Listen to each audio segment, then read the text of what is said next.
Tu l'as ressenti depuis que t'es petite. Cette impression floue de ne pas vraiment être à ta place ici.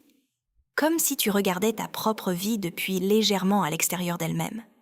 Et tu t'es peut-être dit que c'était juste toi, que t'étais trop sensible, trop dans ta tête. Mais si c'était autre chose? Il y a un concept qui circule beaucoup dans les milieux spirituels en ce moment, et c'est celui des starseeds. L'idée, c'est qu'il existerait des âmes qui auraient leur origine au-delà de la Terre, venues d'autres systèmes stellaires ou d'autres dimensions, et qui auraient choisi d'incarner ici pour participer à un changement collectif. Pléiades, Sirius, Arcturus, Andromède. Ces noms reviennent souvent. Est-ce que le mot lui-même a de l'importance? Pas vraiment.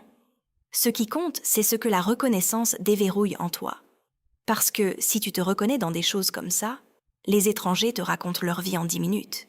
Tu ressens l'énergie d'une pièce avant que quelqu'un ait ouvert la bouche. Tu te sens le plus vivant quand t'es dans la nature ou dans un élan créatif et légèrement gris le reste du temps. C'est pas une coïncidence. C'est un fil. Et ce fil mène quelque part. Il y a aussi le langage de lumière. Je sais que ça peut sembler être la partie la plus difficile à avaler.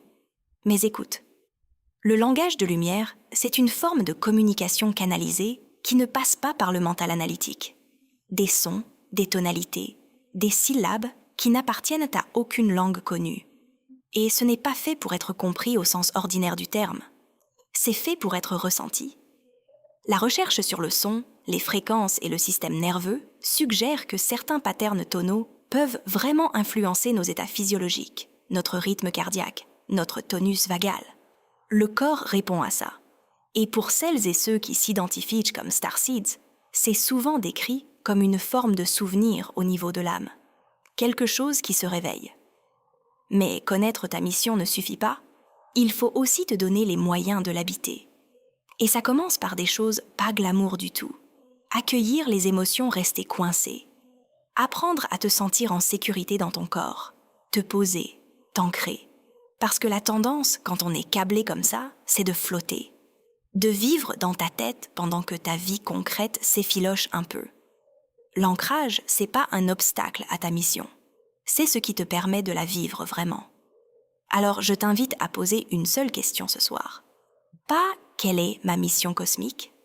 Juste, qu'est-ce qui aujourd'hui me ferait me sentir plus présente dans mon propre corps?